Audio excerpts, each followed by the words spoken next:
Morning, ladies and gentlemen. Thank you for tuning into the show. I'm pleased to say that I have gone through 7 days, completed 7 days of fasting, and I feel great. I would recommend that everybody would try a 7 day fast because it really does wonders for your immune system. Um, of course, I had to eat a couple meals afterwards, try to get a couple meals in me. Um, I would just recommend light juicing, not go into eating meat like I did, but there's a lot of good foods you can pick up. Produce, I would suggest maybe get some orange juice and yeah, blend a few fruits together. I would probably stay away from the protein powder.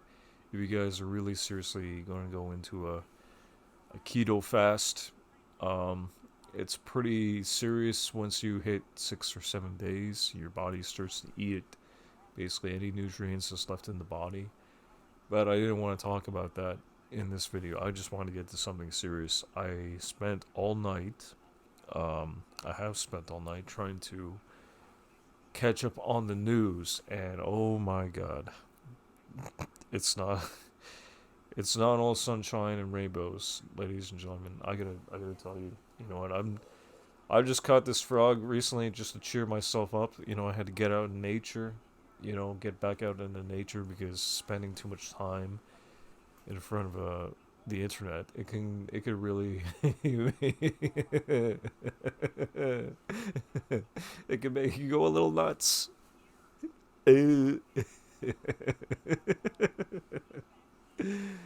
Yeah. Anyway, so I was watching news stories.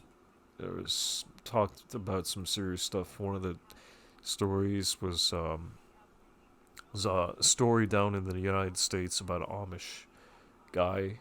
He had um, basically was running his own farm and growing his own food, and the United States government they came after him. They taxed him heavily. They crippled him with over $300,000 tax on nothing other than just farming. There wasn't any shady criminal activity going on. It was just farming for food. Excuse me, farming for food. And yeah, it seems to be a lot of things happening. Like that's just one story. On top of that, you have the higher cost of gas. They say that in a few years we may not even be able to lease or buy cars that take gasoline. Wow.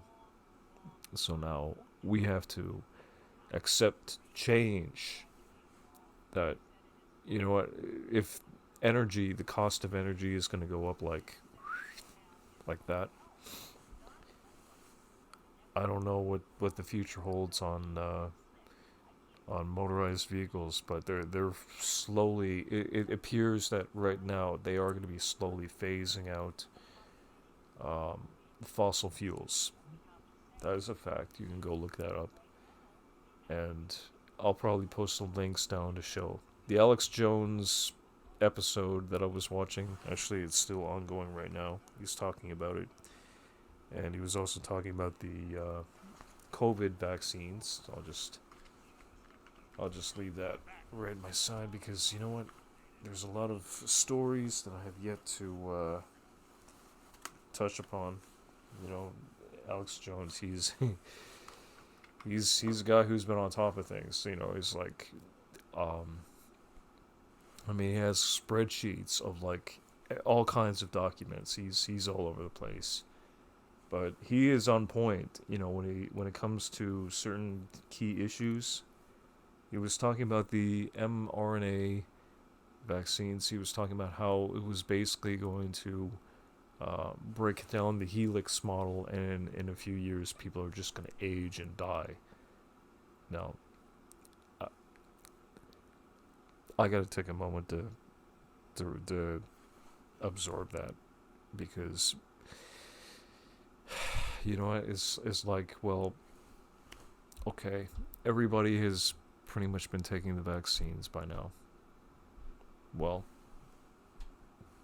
mostly, mostly everyone, and depending on what kind of vaccines you've taken or what boosters, I'm not exactly sure of the long-term health risks because I myself, I'm not a doctor. I've only done research. I've only put bits and pieces together, and I'm only listening to what one or a few people on BitChute. This is where I'm going now. I'm going to BitChute. See, it's funny. Like I can never find stories like this on YouTube. I have to go over to BitChute now to locate and find these stories. And this is what I was getting to talk about in my other previous videos. If you guys go watch them, you'll understand why it's important to keep your channels up to date because yeah, entire videos and channels they just disappear. I don't even know who's real anymore. The real people, we've lost contact. And there's people that are migrating over to BitChute, and now they're talking about the after effects of the jabs, the vaccines, and it's just, well, as a media expert, I guess I'm supposed to be a guy who has to keep on top of this, and but to be totally honest with you, I believe it. I believe it because back over a year ago, I was told that yeah, things are not going to continue as they are. And I've tried to warn people. Mainly my family and my neighbors and all that, and my grandmother too. Of course, yeah. Who listens to me? Nobody. I mean, I only have a few subscribers. Nobody even knows.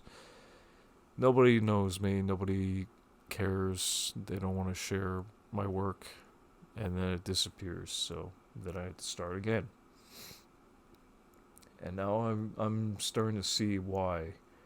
When I hear stories like suddenly it's like, oh, this happened. Like farmers are being taxed to death. Like and these are just regular people that are growing food. Why?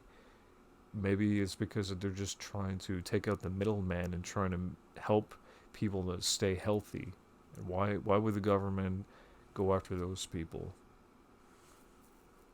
I mean, when you think about it, it's like it's okay. There's some very highly powerful but very evil men at the top. They're controlling things. And they're in charge of dominion over all aspects of Western and maybe Eastern society. They govern us. They control the money. They control the jobs, the migration. It's all connected. You know how much attention that we get. You know, it's like people are into social media now. Pretty soon, our kids will be involved with metaverse. They talk about it like in China. If you get a job, oh yeah, now you're employed. Your job now is to get a VR headset and start learning out there in cyberspace and virtual reality. And it's like, yeah, they're doing this to little kids now. They're drugging them up, they're numbing them down, and they're setting them up for something. It's like a big club, man, and we're not a part of it. When I try to tell my grandmother about this stuff, she doesn't even have an iPhone. She doesn't want it, but she can't fathom the idea. I don't think hardly anybody can because what's going to be happening in the next few years? The idea that fossil fuels will become a thing of the past. That we'll see famine. We'll see technology move like at an exponential rate. That artificial intelligence, we may have to compete with robots, and that the alternative is that we're gonna have to start putting on headsets and working in the metaverse and doing all that. It's just nuts. But that's kind of like where I'm seeing things heading. Oh yeah, and don't forget, there's also the jabs. I think it was more of a controlled, another level of control than anything else. What? And here's my question. While I was thinking about this very carefully while I was fasting for a week, I was thinking about all kinds of things, like why do they want us to get us jabbed so bad? I mean, what's the purpose behind all this? Was it just a? I mean, it wasn't the. If it was, if their main concern was to make us healthy, why would they go after the farmers now? And I'm not just talking about like that Amish guy. I'm talking about like all farmers, like across the nation and like the whole West. It's like, oh, you're growing food. Okay, well we gotta tax you now. Sorry, it's the law. Who makes up these laws? And seriously, why did our own government, when we have a dictator now, when we tried to protest and we were looked at as terrorists? I mean, I wasn't there during the Ottawa uh, Freedom Convoy, but I was watching it the whole time, through a screen. I was there in spirit, but yeah, I know that a lot of really sinister events, like a series of sinister events, are going down, and it's like, well, it's no wonder why I can't find work, because now it's like there's so many restrictions now put in place. Is that they're setting many people up, like they're setting everyone up for something, great reset, and they're even talking about they're already preparing for was it monkeypox? Yeah, they're preparing for monkeypox, when it's going to be coming back. This pandemic, it hasn't even returned yet, but they're saying, yeah, prepare for this. They're announcing it before it happens. That alone should set off red flags. I mean, so it's like, oh, we're gonna have to go through this again. We're gonna have to go through lockdowns and more restrictions.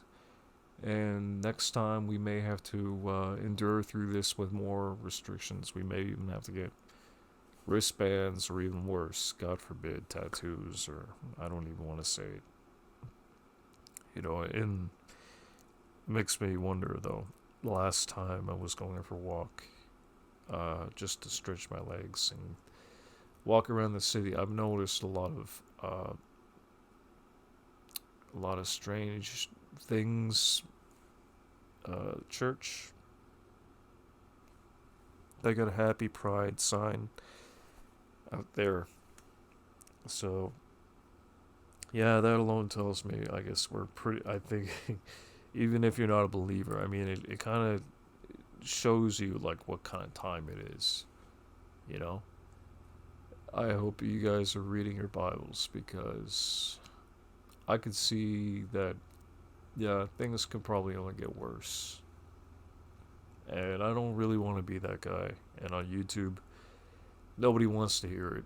I'm sure that the few people that are finally woken up, they're probably not even on YouTube anymore, or they just forgot about all about it. They just went back to TikTok world and making TikTok videos for just for mindless entertainment, because that's all that people have attention for anymore. It's just.